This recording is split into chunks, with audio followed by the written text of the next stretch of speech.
വിദ്യാർത്ഥികളെല്ലാം ഉപരിപഠനത്തിനുള്ള തയ്യാറെടുപ്പിലാണ്. കഴിഞ്ഞ വർഷത്തേക്കാൾ വിജയശതമാനത്തിൽ നേരിയ കുറവുണ്ടെങ്കിലും ഭൂരിഭാഗത്തിലധികം വിദ്യാർത്ഥികളും മികച്ച പ്രകടനമാണ് കാഴ്ചവെച്ചത്. പരീക്ഷാഫല പ്രഖ്യാപന വേളയിൽ അടുത്ത വർഷം മുതൽ പരീക്ഷാ രീതികളിൽ മാറ്റം വരുമെന്ന് വിദ്യാഭ്യാസ മന്ത്രി വി ശിവൻകുട്ടി അറിയിച്ചിരുന്നു. എന്തൊക്കെയാണ് മാറ്റങ്ങൾ എന്ന് നോക്കാം. 2024-25 അധ്യയന വർഷം മുതൽ സ്കൂൾ പരീക്ഷകൾ എല്ലാം അടിമുടി മാറുകയാണ്. ഈ വർഷം മുതൽ പുതിയ സ്കൂൾ പാഠ്യപദ്ധതികൾ നടപ്പാക്കുന്നതോടെ SSLC അടക്കം എല്ലാ ക്ലാസുകളിലെയും പരീക്ഷകളിൽ മാറ്റമുണ്ടാകും. വിദ്യാഭ്യാസങ്ങളുടെ നിലവാരം വർദ്ധിപ്പിക്കാനാണ് ഇങ്ങനൊരു മാറ്റം. SSLC എഴുത്തു പരീക്ഷയിൽ ഓരോ വിഷയത്തിലും 30% മാർക്ക് വ്യവസ്ഥയുണ്ടാകും. ഇതും നിരന്തര മൂല്യനിർണ്ണയത്തിന്റെ മാർക്കും ചേർന്നായിരിക്കും പരീക്ഷാഫലം.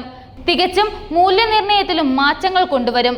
പ്രൊജക്ട്, സെമിനാർ, മറ്റു പഠന പ്രവർത്തനങ്ങൾ, യൂണിറ്റ് ടെസ്റ്റ് തുടങ്ങിയവയിലൂടെ വിലയിരുത്തൽ നിർബന്ധമാക്കും. ഇതിനായി സംസ്ഥാന ജില്ലാ തലത്തിൽ നിരീക്ഷണ സമിതികൾ കൊണ്ടുവരുമെന്ന് വിദ്യാഭ്യാസ വകുപ്പ് അറിയിച്ചു. ഉപജില്ലാ തലത്തിലും നിരീക്ഷണങ്ങൾ ഉണ്ടാകും. പ്രൈമറി ഘട്ടം മുതൽ ഓരോ ഘട്ടത്തിലും കുട്ടികളുടെ അറിവും കഴിവും അളക്കുന്നതാണ്.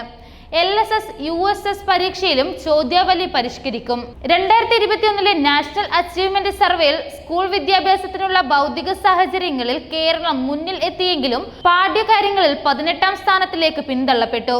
ഇതടിസ്ഥാനമാക്കി 2023 പുറത്തിറക്കിയ പ്രകടന സൂചികയിലും സംസ്ഥാനം പിന്നിലായി.